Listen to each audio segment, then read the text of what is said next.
Assalamu alaikum, Labu. Walaikum Very nice salam. to meet you. Good to see you Good to see অনেকদিন পরে ভালো তো চলছে। Fine সবাইকে অনেক অনেক শুভেচ্ছা। আমাদের অতিথিকে এর মধ্যে আপনারা দেখে ফেলেছেন। লাবু রহমান যেন আজীবনের জন্য বহমান। এই মানুষটিকে শুধু শিল্পী বললে ভুল হবে, তার আরো অনেক মানবিক গুণ আছে, যেটা আমরা আসছি পর্যায়ক্রমে আলোচনা করব। লাবু, আজকে আমরা একটা লটারি করি। দুটো শব্দ নিয়ে আমার দুটো আঙ্গুলে আমি বসিয়ে দিয়েছি। ওকে যে কোনো একটি আঙ্গুল ধরলে আমি জানবো তুমি কি ধরলে। এটা আমি ঠিক করে রেখেছি কোনটা কি। ওকে, আঙ্গুল ধরো। ওকে, এটা হলো সুখ। তোমার জীবনের সাংস্কৃতিক জীবন, শুধু তোমার সবচেয়ে সুখের স্মৃতিটা তুমি দর্শকদের বলো অন টু দ্য ক্যামেরা, আমরা এটা শুনবো। অফকোর্স এখানে এই জগতে এসে আমার অনেক পাওয়া হয়েছে, অনেক কিছু পেয়েছি আমি। লাইক মানে কি বলবো, আমি এত বড় বড় লোকদের সঙ্গে গিটার বাজানোর সুযোগ পেয়েছি, সে চিন্তাই করা যায় না। আমি বাংলাদেশের যত ফেমাস মিউজিক ডাইরেক্টর এবং আর্টিস্ট যারা আছে তাদের সাথে আমি বাজাইছি। এর থেকে আমার মনে হয় এর থেকে বড় সুখের কিছু নেই। তবে কয়েকটা স্পেশাল জিনিস আছে, যেরকম মনে করেন যে আমি প্রথম যেদিন ফিল্মে বাজালাম, that was a great day, এবং আই গট পেইড, আমি পয়সা পেয়েছি বাজিয়ে। সেটা মানে অ্যামেজিং একটা এক্সপিরিয়েন্স গেল এটা। তারপরে তো বাজালাম, অনেক কিছু করলাম জীবনে। তারপরে আরেকটা সুখ ছিল আমার, সমর দাসের মতন একজন লোকের আমি অ্যাসিস্ট্যান্ট হিসেবে কাজ করেছি। That was a great experience. Live স্টেডিয়ামেও বাজিয়েছি, রেকর্ডিং করেছি, মাসব্যাপী 3 মাসব্যাপী প্র্যাকটিস করেছি। ওই যে এক্সপিরিয়েন্সগুলি, এগুলো হচ্ছে কি আমার ভয়ঙ্কর সুখের দিন। আচ্ছা লাবু, আজকে আমরা অনুরোধ করব তোমাকে, তোমার সঙ্গে গিটার নাই এটা আমরা জানি, তারপরেও একটু খালি গলায় ও তোমার সবচেয়ে প্রিয় গানের দুটি লাইন এটা আমরা একটু শুনতে চাই। খালি গলায় গান গাওয়াটা একটু কঠিন। যেটা এটা আমি জানি, এটার আমি যদি আমার গান না গেয়ে অন্য কোনো গান গাই, কোনো সমস্যা নেই।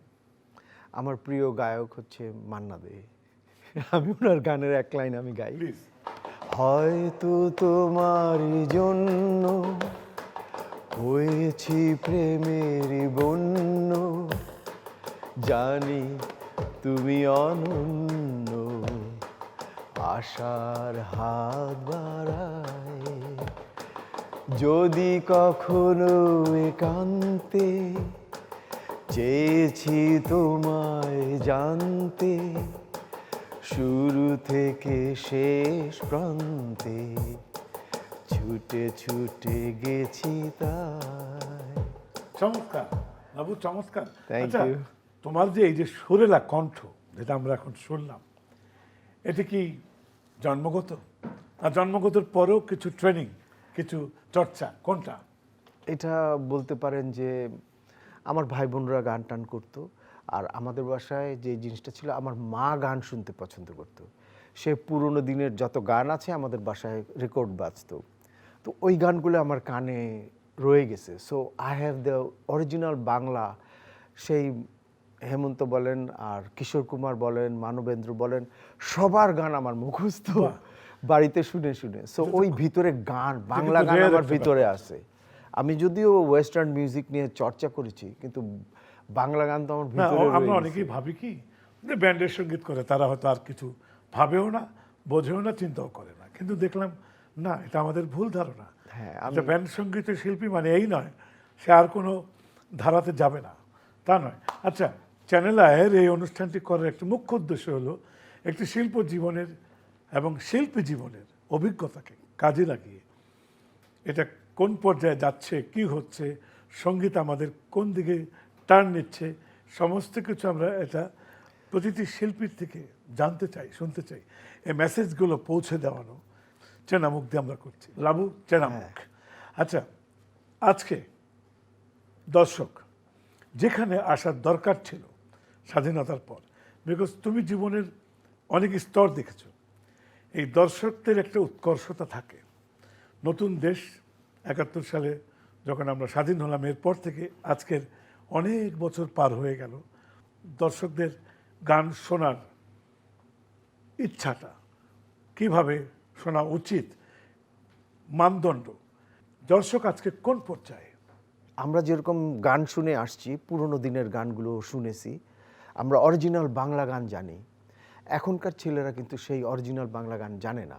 আমি বিশেষ করে ব্যান্ড সঙ্গীত বলতে চাই, যেহেতু আমি ওই ঘরানার থেকে আসছি।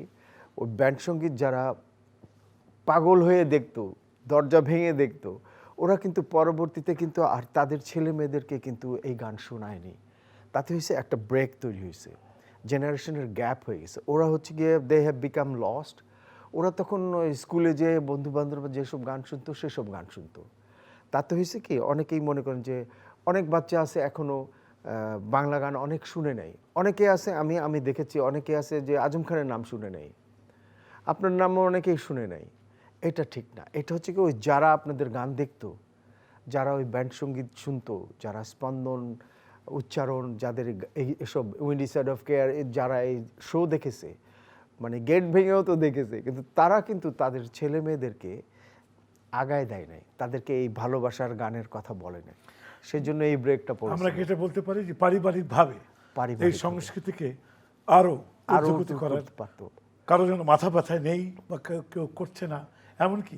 আচ্ছা, তাহলে এখানে কেন বললাম, মনে করেন যে আমি পরিবার থেকেই কিন্তু বাংলা গানের ভিতরে এসেছি। হ্যাঁ, অবশ্যই। So people actually learns from. তাহলে আমরা এই দায়িত্বটা কার হওয়া উচিত বলে মনে করি? শিল্পীর, না শ্রোতা, না যারা প্রতিষ্ঠান তৈরি করে বসে আছে, না মিডিয়া, কারা, না গভর্নমেন্ট? আপনি একজন ভিআইপি না, আপনি সিআইপিও না, আপনি হবেন মিউজিক ওয়ার্ল্ডের, you are the special important person. আপনার কেন আলাদা স্পেস নাই? আপনি কেন ভিআইপিদের ওখানে বা আপনার মিউজিশিয়ানদের জন্য কেন আলাদা ব্যবস্থা নাই আমাদের দেশে? পৃথিবীর সব জায়গায় আছে। অবশ্যই। আমাদের আমেরিকাতে যেটা হয়, হ্যাঁ, মিউজিশিয়ানদের আলাদা নাম করা শিল্পী যখন কোনো ফ্লাইটে যায় এবং ট্রান্সফার হচ্ছে, যখন Exactly. টিকিটটা চেক ইন করে, দেখলো যে টম জোন্স যাচ্ছে, তো ওই ফ্লাইটটাই তারা ডেডিকেট করে টু টম জোন্সকে। আমাদের দেশে ওটা হয়নি। তারপর মনে করেন যে আমাদের দেশে যারা নাকি মনে করেন যে গান গাইতে গাইতে এখন শেষ, তারা এখন আর গান গাচ্ছে না বা সিনিয়র হয়ে গেছে, তারা এখন লেজেন্ড, তাদের জন্য তো একটা ব্যবস্থা করা উচিত। এগুলো সরকার যদি চিন্তা না করলে তাহলে তো হবে না। দর্শক, এখানে আমি একটি কথা বলতে চাই। আবেদনটা আমি হাওয়াতে ছেড়ে দিলাম, জানি না কোথায় যাবে। কথাটা তো সত্যি। জীবনভর যারা কষ্ট করে এই সাংস্কৃতিক জগৎটাকে ভারী করলো, মহিমান্বিত করলো, তাদের কি পাওয়া, কি পেল? অন্তত সম্মানটুকু পাক। কে দেবে? অর্গানাইজ গ্রুপ যারা দেশ চালাচ্ছে। যদি বলি কেন না আমাদের যে গ্রুপটিকে সরকার বলা হয় তারা করুক।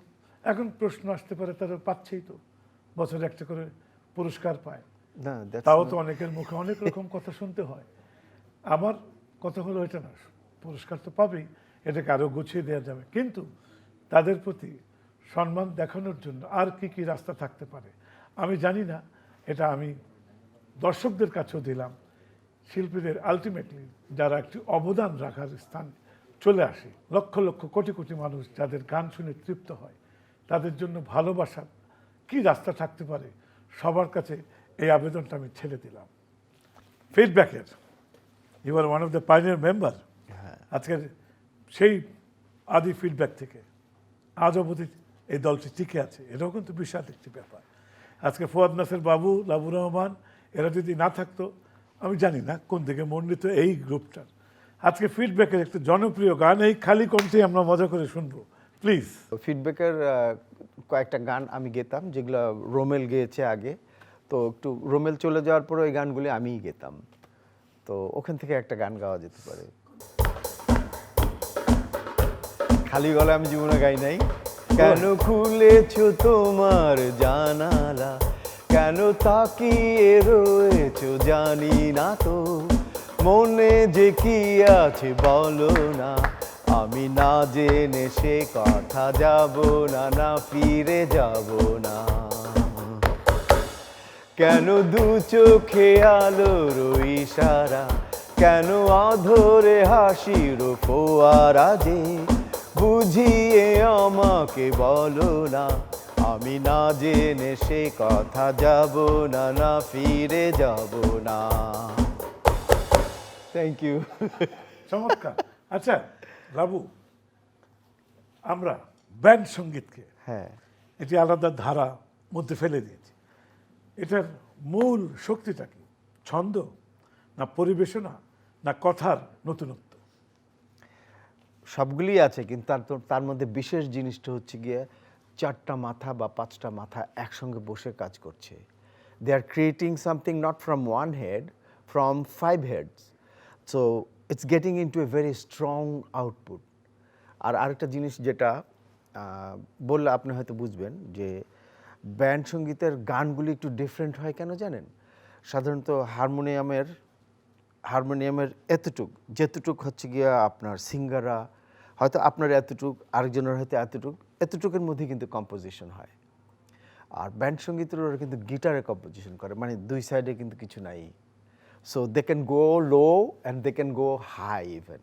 সো কম্পোজিশন যখন করে তখন ওই হারমোনিয়াম দিয়ে করছে না তো করছে গিটার দিয়ে। তাতে হয় কি, সুরের মাপটা কিন্তু আর ছোট জায়গায় নেই, অনেক বড় হয়ে যায়। তাতে ওই গানটার একটা ফ্রিডম চলে আসে, সুরের ফ্রিডম, যেটা শুনতে ভালো লাগে। আমি মনে করি এরকমভাবে এক্সপ্লেন করা যেতে পারে, কারণ বেসিক্যালি অরিজিনালি কি সেটা জানি না আমি। There is a magic inside. একটা প্রশ্ন চলে আসে, আমি কোনো সমালোচনার দাবি খাটিয়ে বলছি না। এখানে আমার প্রশ্নটি হলো, ছোটবেলায় হ্যাঁ, আমরা শুনতাম আজকে বিয়ে বাড়িতে কিন্তু ব্যান্ড পার্টি আসবে, আজকে ব্যান্ড ওরা আসছে, এবং দেখতাম ওরা অনেক কিছু ক্ল্যারিনেট, স্যাক্সোফোন, অনেক কিছু যা থাকতো, সাদা ড্রেস পরতো, একটা বুট পরতো, চুমকি লাগানো থাকতো, এই বাজাতে বাজাতে বর আসবে, তারা বাজাচ্ছে এবং ফাঁকে ফাঁকে চলছে। তারা ওটাও তো ব্যান্ডই বলতাম আমরা, আমাদেরকে কানে শোনানো হয়েছে। আজকের ব্যান্ড সঙ্গীত কোনো তফাৎ মনে হয় কি? ব্যান্ড সঙ্গীত আর ব্যান্ড পার্টি, এখানে party। ব্যান্ড সঙ্গীতটা কিন্তু আসলে ওরাও তো ব্যান্ড একটা সঙ্গীতই বাজাচ্ছে। ওটা সঙ্গীত, ওটা মিউজিক্যাল বেশি, ওখানে ভয়েস নাই, ওটার মধ্যে আপনার ইনস্ট্রুমেন্টালি হয় বেশি। ওরা কিন্তু গান গায় না, ওরা কিন্তু মিউজিক্যালি, ওরা হয়তো স্যাক্সোফোন বা ব্রাস দিয়ে ওরা গানটা বাজায়, দ্যাটস ইট, ড্রাম দিয়ে ওরা করে।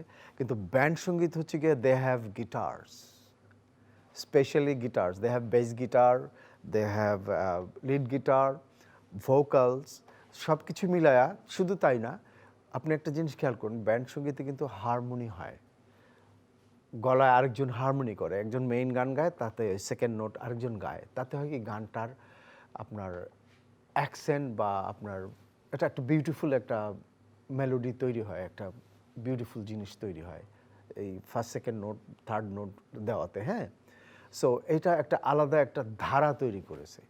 এই ধারাটা it gives you a different feeling. চমৎকারভাবে আমরা লাবুর রহমান থেকে শুনলাম ব্যান্ড পার্টি যাকে বলতাম এবং আজকের ব্যান্ড সঙ্গীত। অনেকের কাছে কেউ দেখতাম অনেক না জেনে না বুঝে চিৎকারে মারে, আর আমাদের সময় তো ব্যান্ড পার্টি ছিল, এ আবার কি। কিন্তু না, এগুলো সমস্ত ভুল ধারণা। আপনারা তো শুনলেন একজন অভিজ্ঞ, পুরনো এবং জ্ঞান নিয়ে বুঝে শুনে আজকে তার মন্তব্য দিল। এটা আমার মনে হয় অনেক দামি কিছু কথা শুনলাম। আমি নিজেও ব্যান্ড সঙ্গীতের একজন প্রত্যক্ষ পরোক্ষ সদস্য, এবং আমাদের জীবনে শুরুই হয়েছিল এই ব্যান্ড দল নিয়ে। সুতরাং আজকে লাবুর রহমানের মুখে যা শুনেছি, আশা করি আপনারা শুনেছেন, নিশ্চয়ই এটিকে বিশ্লেষণ করবেন, ভালো লাগবে, এবং আপনারা ছড়িয়ে দেন হোয়াট ইজ ব্যান্ড মিউজিক। আরেকটা জিনিস আমার খুব ভালো লাগে, ইদানিং আমি আইস্ক্রিনের প্ল্যাটফর্মে অনেক সুন্দর সুন্দর বিশেষ অনুষ্ঠানগুলি দেখি, ছবি দেখি, এবং এই ওটিটি প্ল্যাটফর্মটি আমার কাছে লাগে জনপ্রিয় হচ্ছে, আরও অনেক জনপ্রিয় হবে, এবং আপনারা সবাই দেখবেন আইস্ক্রিন, অনেক সুন্দর সুন্দর নতুন নতুন অনেক কিছু পাবেন। আচ্ছা, ফিডব্যাকের একটি গান, জনপ্রিয় গান, অবশ্যই সবাই মিলে গাইতে হবে, ঠিক আছে? আমরা শুরু করি, ওকে? ফিরে এসো এই অন্তরে, টাং ডাং ডাং ডাং, ফিরে এসো এই বন্দরে, পথ ধরে তুলনাহীনা বান্ধবী, যেও না গো তুমি ওই দূরে, ব্যথা জাগে এই মন জুড়ে, হতে চায় ফিরে তোমার মুখ ছবি, ছবি মৌসুমী, কারে ভালোবাসো তুমি মৌসুমী, বলো কারে খোঁজো তুমি মৌসুমী, আছি একাই আমি, ভুলে অভিমান হও সঙ্গিনী মৌসুমী, বলো কারে খোঁজো তুমি মৌসুমী,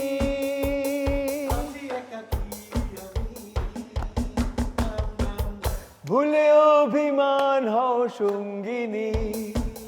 ওকে, থ্যাংক ইউ। চমৎকার চমৎকার। আচ্ছা লাবু, তোমার সেই স্মৃতিগুলো কি মনে পড়ে?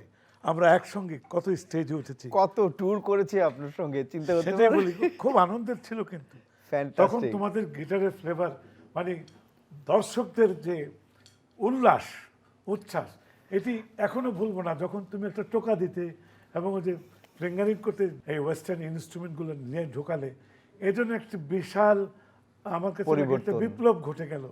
এবং ইয়াং জেনারেশন যে কিভাবে নিল, এবং এটা অবাক করা বিষয়। আমার কাছে একটা ফটো আছে আচ্ছা, আপনাদের, সেই ফটোটার মধ্যে ফিলু মমতাজ, আপনি, ফিরোজ শাহী, ফকির আলমগীর আর আজম খান, এই 5 জনের একটা ছবি। হ্যাঁ, এই ছবিটা আমার ওই কাছে আছে। অনুষ্ঠানে তো তুমি ছিলে তো, আমি ছিলাম, আমার মনে আছে। আমি বাজিয়েছি। চলো না, একটা স্মৃতি হয়ে যাক না, আমরা যেটা করতাম আগের। 1 2 3 গো। মা তুই থাকলে কত ভালো লাগে, সারা জীবন কোনো কিছু আর লাগে না, এমন মা হবি তুই যে মায়ের সন্তানেরা, যে মায়ের সন্তানেরা কান্দে আবার হাসতে জানে, কান্দে আবার হাসতে জানে। মনে পড়ে কেমন ভাবে ছড়িয়েছিল গানটি এখানে। সেই দিনটি আমার নাসির আহমেদ অপুকে তো মনে আছে। অপুকে জিজ্ঞেস করলাম, অপু তুমি গানটা কি মনে করে, কাকে মনে করে মা ডাকছো? আমাকে প্রশ্ন করলো, তুমি কাকে ডাকছো? আমি বললাম, আমি তো আমার মায়ের কথা ভাবি করি। বলে হ্যাঁ ঠিক আছে, কিন্তু সে আমাকে যে কথাটি বললো আজও আমার কানে বাজে। বললো আমি কিন্তু মাকে তো স্মরণ করি, মা দিয়েই সব কিছু শুরু। আমি দেশের মাটিকে মা ডেকেছিলাম, এবং এই মাটির সন্তানেরা কাঁদবে, হাসবে, দেশকে গড়ে তুলবে। এই তো ছিল ওপর লেখার মূল উদ্দেশ্য। আসলে গানটি 50 বছরের উপরে চলে এলো। তোমরা এখনো কত সেরকমই। গেয়েছো, কত বাজিয়েছো। এখনো বাজাই। Thank you very much, it was a wonderful time. It's been an আমরা honor. চ্যানেলের পক্ষ থেকে, অনুষ্ঠানের পক্ষ থেকে তোমাকে অনেক অনেক অভিনন্দন, ধন্যবাদ। আমি অনার্ড। দর্শক, আসল কথাটা কিন্তু আমি এখন আসব। সেটা হলো, মানুষ যখন যা পায়, কেউ অর্থ পায়, কেউ খ্যাতি পায়, কেউ যশ নিয়ে আসে, কেউ ক্ষমতা নিয়ে আসে, প্রত্যেকেরই একটি সোশ্যাল কমিটমেন্ট থাকে। যখন সব কিছু পাওয়া হয়ে যায়, তখন তার কিন্তু দেবার সময় চলে আসে।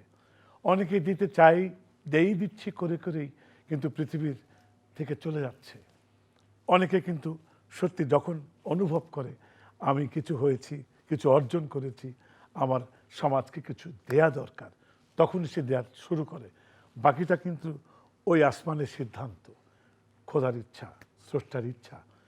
ও একদিকে যেমন অনেক জনপ্রিয়, পপুলার, শুধু এটাই নয়, ও কিন্তু এখন শিল্পী গড়ার মানসিকভাবে এত তৈরি হয়ে গেছে, মনে হচ্ছে যেন অদৃশ্য কারখানা তৈরি করেছে। এবং অনেক শিল্পীকে নিজের উদ্যোগে সে তৈরি করছে, যারা আগামী দিনে এই বাংলা সঙ্গীতে অবদান রাখবে। আগামী আসরে, আগামী দিনের জন্য সে তৈরি করছে অনেক শিল্পী।